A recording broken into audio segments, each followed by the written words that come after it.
I have been asked whether, in the years to come, it will be possible to kill 40 million American people by the use of atomic bombs in a single night. I'm afraid that the answer to that question is yes.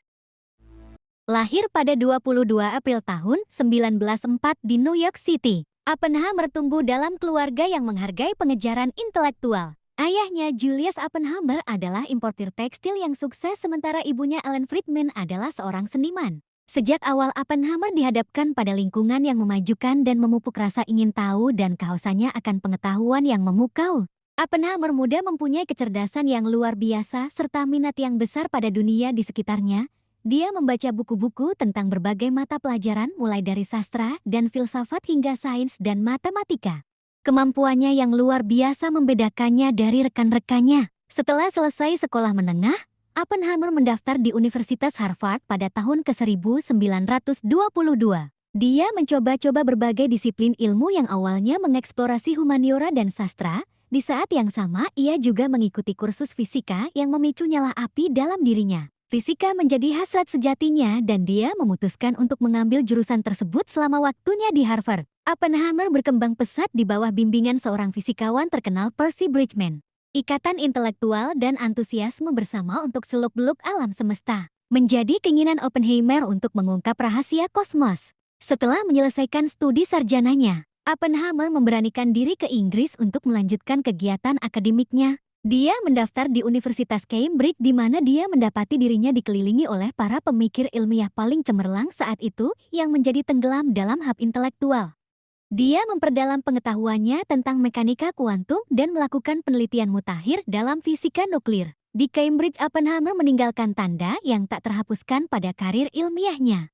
Dia mengembangkan kemampuan luar biasa untuk menjembatani konsep teoritis dengan pendekatan eksperimental kemiringan yang terbukti sangat berharga dalam usaha masa depan. Terlebih lagi, ia mempunyai reputasi seorang yang brilian dan sebagai individu yang karismatik memikat rekan-rekannya. Setelah Inggris, Oppenheimer mengejar gelar PhD di Universitas F. Göttingen di Jerman. Di sana, dia bekerja dengan fisikawan Max Born dan lebih memperluas pemahamannya tentang mekanika kuantum dan teori fisika periode. Penelitian intensif ini mengukuhkan reputasinya sebagai bintang yang sedang naik daun dalam komunitas ilmiah. Oppenheimer tahun 1930-an mengambil posisi mengajar di University of California, Berkeley. Konsep kompleks menjadi penjelasan yang dapat diakses membuat bahkan teori yang paling abstrak dapat dihubungkan dengan audiensnya. Namun jalan Oppenheimer tidak hanya terbatas pada akademisi. Dia menunjukkan kesadaran sosial dan komitmen yang tak tergoyahkan untuk tujuan politik dalam menghadapi meningkatnya ketegangan di Eropa dan Perang Saudara Spanyol.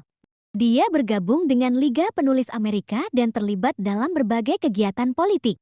Keterlibatan Oppenheimer dengan isu-isu politik mencerminkan keyakinannya bahwa ilmu pengetahuan dalam masyarakat sudah terjalin erat. I assert that this form of treachery shall never again endanger us.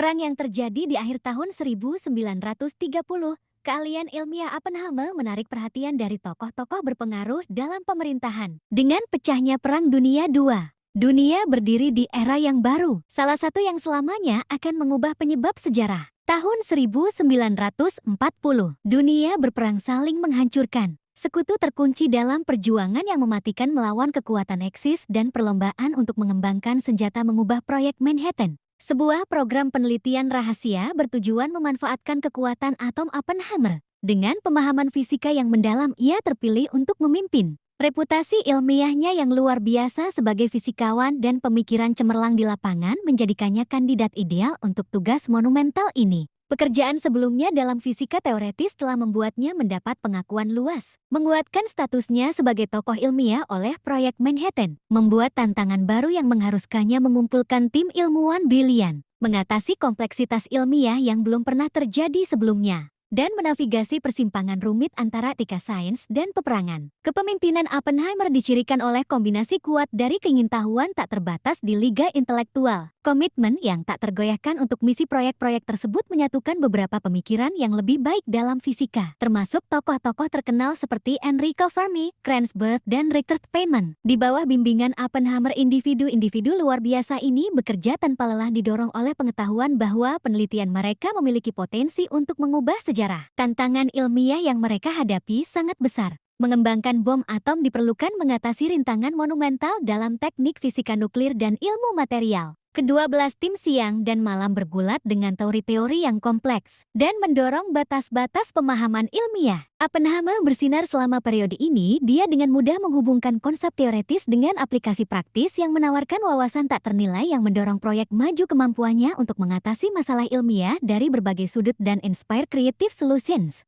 dikagumi dan dihormati oleh rekan-rekannya menjadi bobot. Implikasi proyek tidak hilang pada Oppenheimer karena kekuatan penghancur bom atom menjadi semakin jelas. Dia mendapati dirinya bergulat dengan implikasi etis dan moral. Dari karyanya, Oppenheimer sangat menyadari bahwa senjata yang mereka kembangkan memiliki potensi untuk membentuk dunia dengan cara untuk yang lebih baik maupun lebih buruk lagi. Terlepas dari keprihatinan mendalam ini, Oppenheimer tetap berkomitmen untuk penyelesaian proyek. Dia memahami kebutuhan mendesak untuk mengakhiri perang dengan cepat. Kekuatan dahsyat bom dapat berfungsi sebagai pencegah pertumpahan darah yang lebih banyak lagi. Setelah bertahun-tahun, proyek Manhattan membuahkan hasil pada 16 Juli tahun 1945 di Gurun, Meksiko. Oppenheimer menyaksikan uji sukses pertama dari bom tersebut. Sebuah peristiwa yang mengubah sejarah manusia selamanya. Kesalahan energi atom telah menyingsing. Datanglah era baru yang dipenuhi janji-janji dan mara bahaya. We knew the world would not be the same. Few people laughed. Few people cried. Most people were silent. I remembered the line from the Hindu scripture, the Bhagavad Gita. Vishnu is trying to persuade the prince that he should do his duty, and to impress him takes on his multi-armed form and says, "Now I am become death, the destroyer of worlds." I suppose we all thought that one way or another. Penggunaan bom atom berikutnya di kota-kota Jepang di Hiroshima dan Nagasaki mengakhiri Perang Dunia II. Melihat kehancuran yang tak tertandingi dan penderitaan manusia, Oppenheimer yang telah menyaksikan kekuatan luar biasa dari senjata yang dia bantu ciptakan sangat dipengaruhi oleh konsekuensi penggunaannya, bobot pencapaian ilmiah, dan kompleksitas moralnya yang kemudian dihantui oleh sebuah perusahaan selama bertahun-tahun. Peran Oppenheimer dalam proyek Manhattan membuatnya menjadi sosok yang sangat menonjol. Kontribusinya terhadap pengembangan bom atom selamanya telah mengubah pemahaman dunia tentang sains dan potensi kehancuran. Namun penggunaan bom selalu menimbulkan pertanyaan mendalam tentang implikasi moral. We did think about whether its destructiveness, its danger, could be vividly demonstrated over a barren and uninhabited target, and we were very doubtful of that. Oppenheimer terbebani oleh keterlibatannya dalam proyek Manhattan dan mendapat konsekuensi kehancuran dari bom atom. Ia berusaha untuk mengarahkan kembali energinya menuju upaya damai. Ia menjadi advokat vokal untuk kontrol internasional dan peraturan energi atom yang mengakui kebutuhan mendesak untuk mencegah perlombaan senjata nuklir yang dapat menjerumuskan dunia ke dalam kekacauan lebih lanjut. Pada tahun 1947, Oppenheimer diangkat sebagai Ketua General Advisory Committee dari keputusan Komisi Energi Atom Amerika Serikat yang baru dibentuk untuk mencoba membuat bom hidrogen. Touch the very basis of our morality. If we are guided by fear alone, we'll fail in this time of crisis. The answer to fear, sometimes it lies in courage.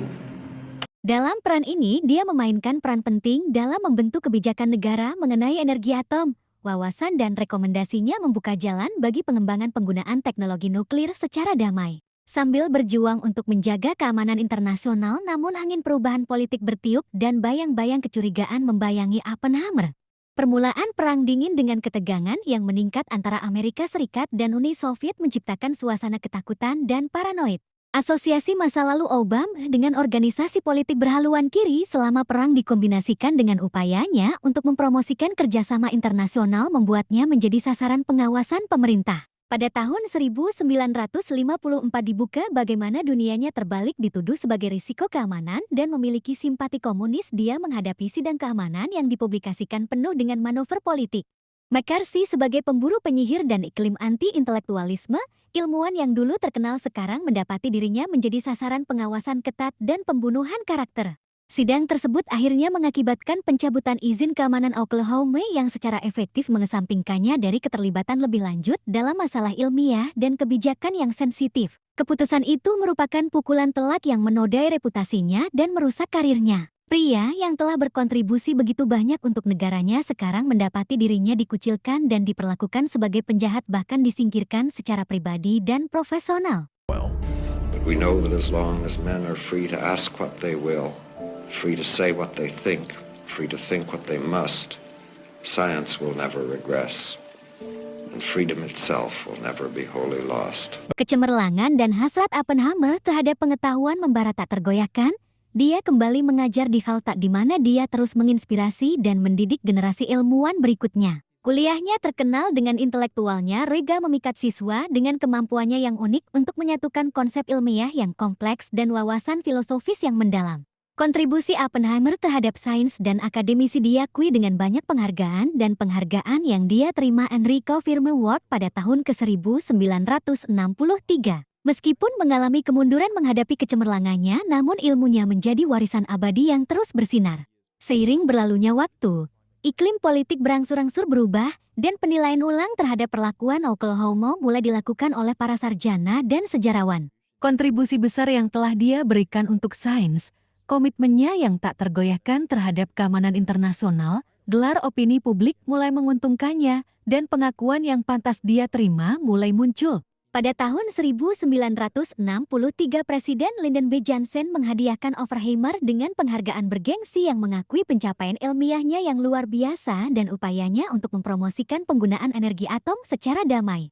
Pengakuan yang datang dari institusi yang pernah mencabut izin keamanannya ini melambangkan langkah signifikan menuju penebusan. Pada tahun 1967, Jules Robert Oppenheimer yang digariskan sebagai ilmuwan seumur hidupnya meninggal dunia. Meninggalkan warisan yang melampaui kontroversi yang telah melanda tahun-tahun terakhirnya, kontribusinya pada sains, upayanya untuk mencegah imploreforasi senjata nuklir, dan kecemerlangan intelektualnya terus menginspirasi dan membentuk pemahaman kita tentang dunia. Itulah akhir yang kita bahas kali ini. Pastikan jangan melewatkan video lainnya, juga tulis komentar, like dan subscribe channel ini. Terima kasih sudah menonton.